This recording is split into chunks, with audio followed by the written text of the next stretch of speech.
Good morning, ladies and gentlemen. Welcome to the Forum on Animal Health today. First and foremost, I'd like to thank everyone who took part in this forum. Thank you very much for attending this forum. Today, we will discuss an issue about what are zoonotic diseases and how dangerous are they. First of all, I would like to introduce our panel. On my left is Tuan Nurul Amin, a student from University Malaysia Kelantan. For your information, she won the Best Student Award in the faculty for all semesters. A big clap for her and congratulations on the award. So, how was your day, Miss Amin? So, thank you, Mr. Aiman. Today is a great day to having a forum with all of you. So, can't wait to discuss our issue. Thank you for asking. Okay, that is our first panel.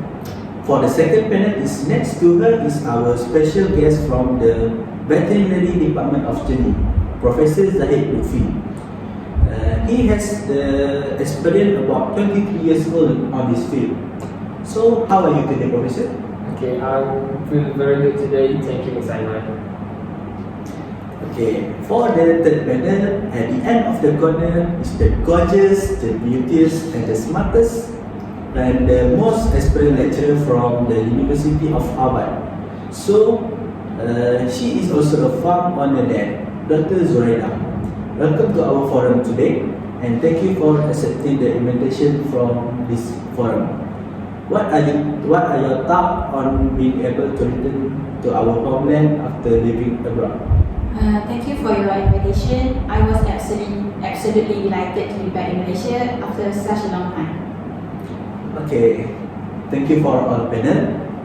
Ladies and gentlemen, for today's topic is zoonotic disease and how dangerous are they. So, what are zoonotic disease? Zoonotic disease is a disease or infection that can be transmitted naturally from vertebrate animal to human, or from human to vertebrate animal. For further detail about this topic, I would like to seek the information from our first panel. So, Ms. Amin, what are zoonotic disease and how dangerous are they? So, thank you for our moderator for today, Mr. Aiman. So, zoonotic disease is like animals can either directly or indirectly transmit pathogens to humans. So, direct zoonoses are diseases that spread through the air. Influenza is a viral illness that typically spreads from animals to people through droplets. There have been 4 waves of influenza outbreak in Malaysia, but no human fatalities. So, less than 20 cases of the avian influenza outbreak, including 6 fatalities, were reported in Hong Kong. Human health is impacted by these diseases. This creates havoc on public health system and human health. The affected individuals suffer from hurdles that negatively impact their work performance and thus their ability to support their families. This situation are frequently noticed in underdeveloped African and Asian countries, including Malaysia. So in some cases, the affected individuals may stay isolated from the rest of the community and thus are more prone to developing mental health issues. Okay, thank you, Ms. Auni, for the talk. Allowing us to conclude that zoonotic disease is dangerous for both human and animal. For further information, we will seek some advice from Jeli veterinarian, Professor Zahid Lutfi. So, Prof, what are zoonotic disease and how dangerous are they? Okay, thank you, Mr. Aiman, for giving me a chance to give an opinion about this disease. And Ms. Auni, I agree with your explanation. Okay, zoonotic is an infectious disease that has jumped from non-human animal to human. Zoonotic pathogens may be bacteria, virus, or parasitic, or may involve unconventional agents and can spread to human through direct contact or to food, water, or the environment. They represent a major public health problem around the world due to our close relationship with animals in agriculture or as our companion and in the natural environment. Okay, actually I have several examples of disease related to zoonotic disease that happen in Malaysia. Okay, for the first one is back to 2009, where Malaysia was part of a larger flu pandemic involving a new type of influenza A virus subtype H1N1, also known as swine flu. This virus is a combination of a virus from pig, bird, and human that cause disease in human. H1N1 influenza is a communicable viral illness that cause upper and in some cases low respiratory tract infection in its host. This results in symptoms such as nasal secretion, chills, fever, decreased appetite, and in some cases lower respiratory tract disease. So for the second one is, as we all know, dengue disease, or we call dengue fever, that commonly happen in Malaysia. Dengue fever is zoonotic, a vector-borne disease that is transmitted when a mosquito bite a human or animal with dengue fever in the blood. So, dengue virus is transmitted by female mosquito, mainly of the species named Aedes aegypti. So, dengue causes a wide spectrum of disease. This can range from subclinical disease that people may not know they are even affected to flu-like symptoms in those affected. Although less common, some people develop severe dengue, which can be any number of complications associated with severe bleeding or organ impairment or plasma leakage. Severe dengue has higher risk of death when we not manage the disease appropriately. Oh, thank you, Prof, for the explanation. So until now, there is still no cure for the disease, but we can take some action to prevent it. We consider both the student and veterinarian side regarding the zoonotic disease topic. Now, I would like to pose the next question to Dr. Zuraida. In your opinion, what are zoonotic disease and how dangerous are they? Alright, thank you Mr. Aiman for asking good question. As previously stated by Mrs. Auni and Professor Zahid, I completely agree with their viewpoint because zoonotic disease begins in the animal environment and spread to the human population. This type of disease is more serious if a person has severe health problems because it can be fatal. To make us more aware of zoonotic diseases, I will discuss some zoonotic diseases that are uncommon in Malaysia but common in the United Kingdom. The first zoonotic disease that can be found in UK is hepatitis E. Actually, hepatitis E is an infection of the liver caused by the hepatitis E virus. The virus is usually spread through food or contaminated with feces for people or animals with the infection. The illness also does not usually spread easily within families unless everyone has been drinking the same contaminated water or eating the same contaminated food. People infected with the virus, on the other hand, should avoid preparing food for 2 weeks after symptoms appear. They should also avoid contact with anyone who is pregnant, immunocompromised, or has a liver condition at all possible. Okay, next is Q fever is the second zoonotic disease. The reason I've chosen to discuss this disease is that we have cases of Q fever on our farm. This fever is caused by a bacterial infection that is spread by infected farm animals like sheep, cattle, and goats. It is usually harmless, but it can cause serious problems for some people. Bacteria can be transmitted through post-birth contact, blood, urine, feces, animal skin, and fur. Bacteria can also spread through the air, breathed by farm animals and people directly involved in farming.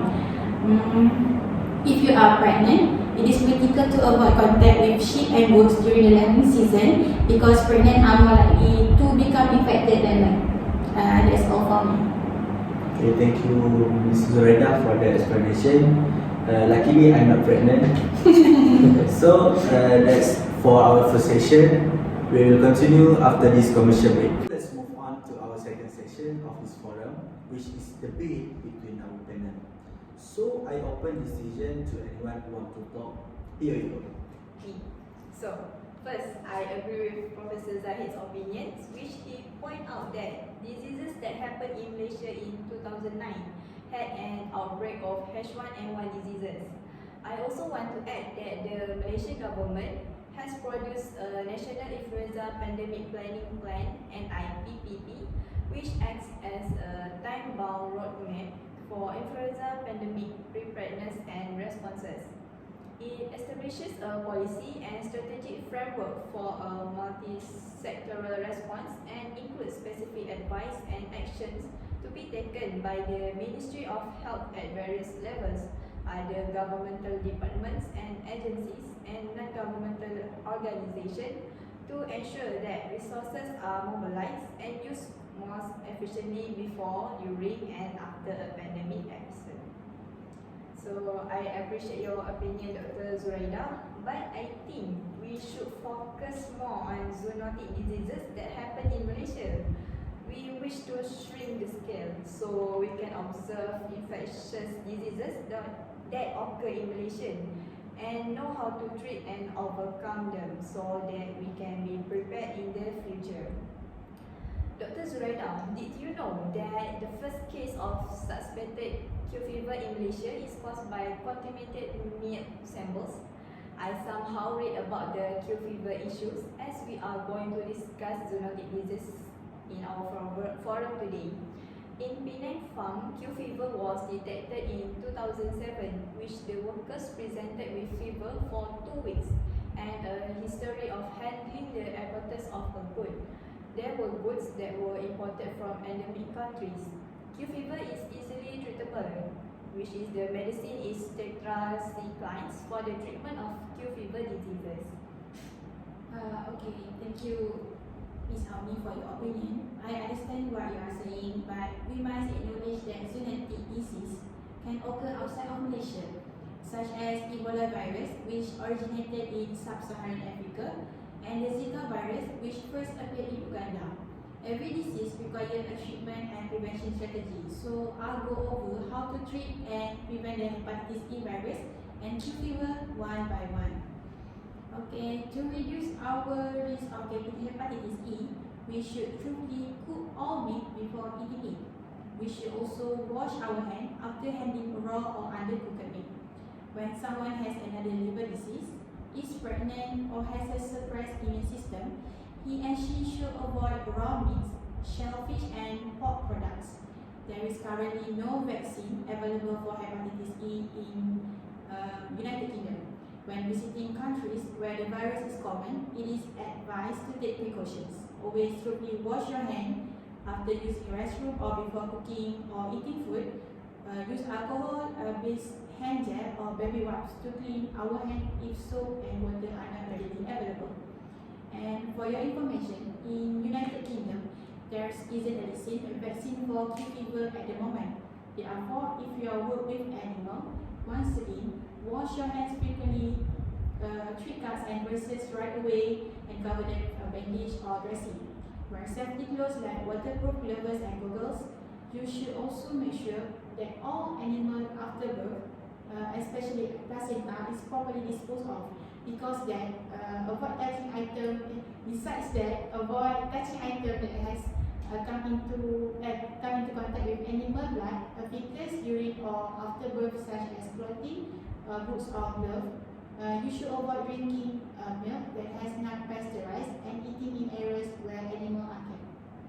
Okay, thank you, Dr. Zuraida. Good tips.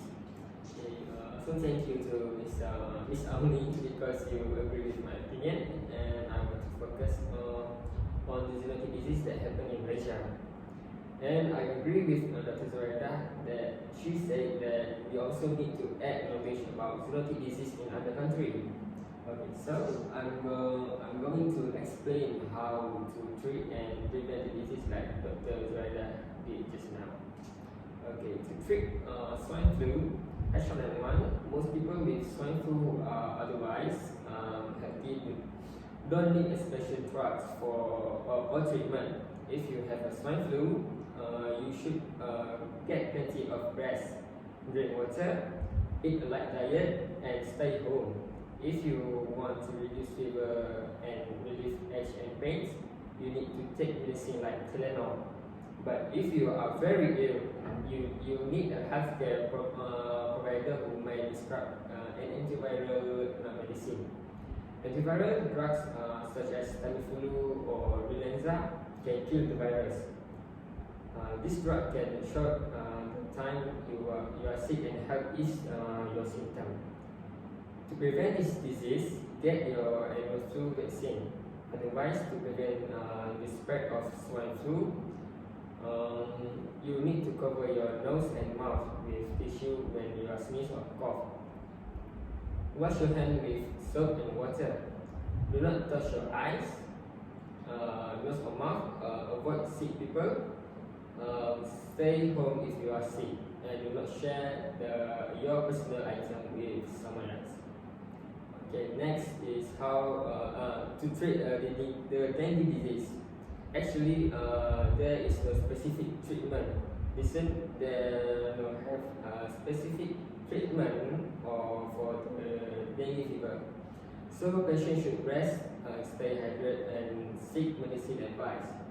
Depending on the clinical manifestation and other circumstances, patient may be sent home for in hospital management or require emergency treatment and urgent referral.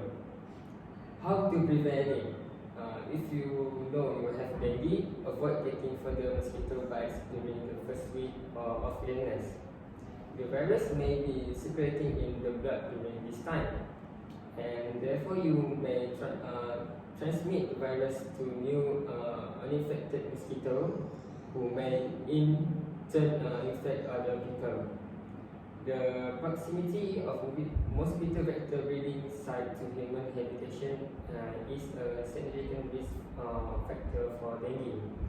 So the main method to control or prevent the transmission of the dengue virus is to combat the mosquito vector.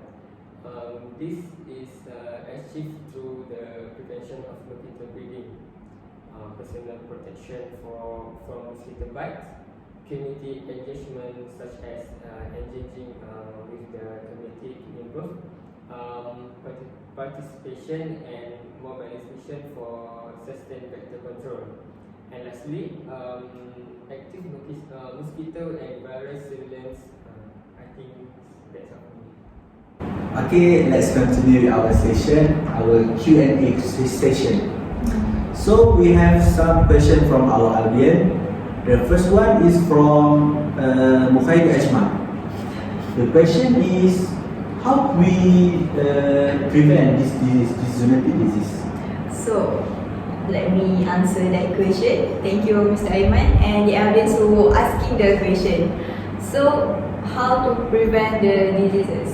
Like Dr. Zuraida mentioned just now, we need to wash our hands regularly before or after eating. Also, shower regularly. Wear sanitizing. Like we just now finish our pandemic, which is COVID-19. So we should take care ourselves and the cleanliness from our environment, so that we can prevent the diseases. So that's all. Thank you. Thank you for the answers. So we need to always keep ourselves and our environment clean. Next question is from Safawi Rashid. The question is, what are the examples of the zoonotic disease? Okay, thank you, Mr. Ahmad and Safawi Rashid. Actually, they got in this world many the zoonotic diseases in this world, and I will give to you a few examples. And the first one is let me remember. Plague, rabies, salmonellosis, and you got many more, and I don't remember. Sorry. You should go search in Google. And You should aware what I say to this. Okay, thank you for the answer. I hope Sahabat Rashid are comfortable with the answer. So our last question are from Shamsul Yusof. For Shamsul Yusof, he asked that is there any zoonotic disease in Malaysia? Is it happen in Malaysia? To answer Samsul Yusof question, really having in Malaysia for such a long time made me realize that agriculture sector in Malaysia made an improvement, a big improvement. And as I having a forum in Kelantan, I see a lot of farm such as goat farm, cattle farm, and sheep farm. And I think the farmer or the worker are having some zoonotic disease like Q fever, because Q fever can infect the farmer and the worker that involving the farm animal. So I assume that the Q fever is uncommon in Malaysia, but they treat the Q fever by eating paracetamol or just go to a doctor and having some consultant. That's all for me. Thank you. Okay, thank you for all our panel for answering the question very well. Okay, thank you for all panels today, and thank you for sharing your information, and congratulations to all. Now that we know that zoonotic diseases are very dangerous, finally we have come to the end of our forum for today, where we have shared a lot of knowledge that we didn't know before. For my final word, I'd like to thank everyone again for coming to this forum, as well as our panel. I dedicate a billion thanks to everyone for cheering up for this forum. We will see you again next week or on another forum on another issue. Thank you. Bye bye.